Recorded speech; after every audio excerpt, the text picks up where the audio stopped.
میں علامہ اقبال کے مشہور زمانہ شعر سے آغاز کرتا ہوں.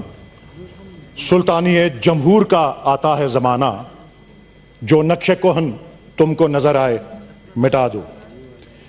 جناب ڈیپٹی چیئرمین صاحب، 1989 کے سال میں 1989 میں سپریم کورٹ نے جاوید ہاشمی کے کیس میں اس بات کی تشریح کی تھی کہ ہمارے آئین میں جو لفظ الیکشن کا لفظ استعمال ہوا ہے اس کا مطلب کیا ہوتا ہے، اور وہ یہ تشریح تھی کہ وہ محض الیکشن ڈے نہیں ہوتا، وہ محض ووٹ کاسٹنگ نہیں ہوتی، وہ محض گنتی اور نتائج کا مکمل ہونا نہیں ہوتا، وہ ایک پورا پروسیس ہوتا ہے. جناب چیئرمین صاحب، اس میں بہت سے مراحل ہوتے ہیں، بہت سے لنکس، بہت سی کڑیاں ہیں. شیڈیول کے اعلان سے لے کر کاغذات نامزدگی کا داخل کرنا، ان کی پڑتال، ان پر اعتراضات، حتمی فہرستیں، کیمپین، پولنگ، نتائج، یہ 6-7 مراحل مجموعی طور پر الیکشن جو ہیں اس کے لفظ کا مطلب بنتے ہیں. ان تمام مراحل کے دوران جس طرح سینیٹر علی ظفر صاحب بیان کر چکے ہیں، جو کچھ ہوتا رہا، کاغذات کے پھاڑنے اور چھیننے کے حوالے سے، تجویز اور تائید کنندہ کو اغوا کرنے کے حوالے سے، کیمپین کے دوران چھاپے، ایک سب سے مقبول جماعت کا انتخابی نشان اس سے چھین لینا، 8 فروری، 9 فروری، 10 فروری اور آج تک کا عمل مجھے افسوس سے کہنا پڑتا ہے اور قابل مذمت یہ بات ہے کہ اسی تسلسل کا اجرا رہا ہے. سارے کا سارا الیکشن پروسیس جو ہے وہ ٹینٹڈ رہا. سیکیورٹی کے لبادے میں cellular mobile service, internet service, mobile internet service بند کرنا، دنیا بھر میں اس کی مذمت ہوئی ہے. ہم کہتے ہیں ہمیں انویسٹمنٹ چاہیے، ہمیں بزنس چاہیے، ہمیں معیشت کی ترقی چاہیے، ہم نے پروموٹ کرنا ہے اپنے ملک کو. یہ پیغام بھیجتے ہیں ہم کہ اپنی مرضی پہ جب دل چاہے انٹرنیٹ بند کر دیا، جب دل چاہے ٹویٹر بند کر دیا، جب دل چاہے سوشل میڈیا کے پلیٹ فارم بند کر دیے. 5,96,000 سیکیورٹی اہلکار جناب چیئرمین صاحب یہ مختص کیے گئے تھے الیکشن کی سیکیورٹی کے لیے. چلیں 8 بجے سے 5 بجے تو الیکشن کا عمل تھا، لوگ گھر چلے گئے، ہجوم گھر چلے گئے، تو 6 بجے کے بعد بھی کیوں یہ بند رہا؟ یہ بتانا پڑے گا نگران حکومت کو اور الیکشن کمیشن کہ اس میں بدنیتی نہیں تھی. ثابت کرنا پڑے گا اس میں بے ایمانی نہیں تھی، اس میں بدنیتی نہیں تھی. جناب چیئرمین صاحب، 90,000 پولنگ سٹیشنز جن کے باہر چیف الیکشن کمشنر تاکید کر چکے تھے الیکشن سے 2 دن پہلے سب ریٹرننگ افسرز کو کہ فارم 45 آویزہ کریں گے.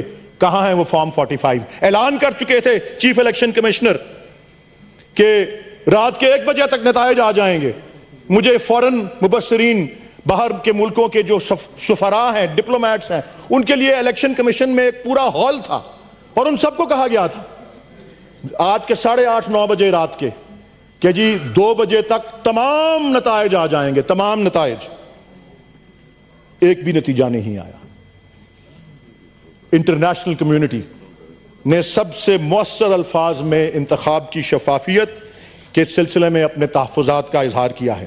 United States, Great Britain, European Union, اقوام متحدہ کے سیکرٹری جنرل، کامن ویلتھ کے آبزرورز جس دیدہ دلیری سے اس پورے پروسیس کے اندر اس کی عوام کے مینڈیٹ کی پامالی ہوئی، وہ سب دنیا بھر نے اس بار نوٹس لیا ہے جی. اور 2024 کے انتخابات میں دھاندلی کے خلاف جس جوش و خروش کے ساتھ عالمی پریس نے آواز اٹھائی ہے وہ ایک نیا ریکارڈ ہے.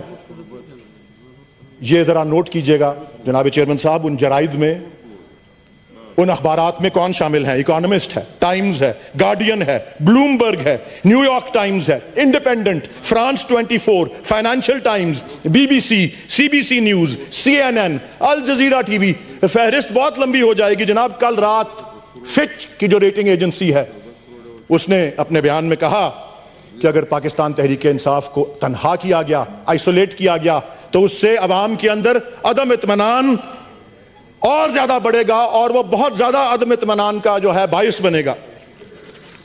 جناب ڈپٹی چیئرمین صاحب، الیکشنز ایکٹ 2017 کا سیکشن 13 سب سیکشن 3 یہ کہتا ہے کہ پروویژنل رزلٹ رات کے 2 بجے تک ہر ریٹرننگ افسر نے جاری کرنا ہے.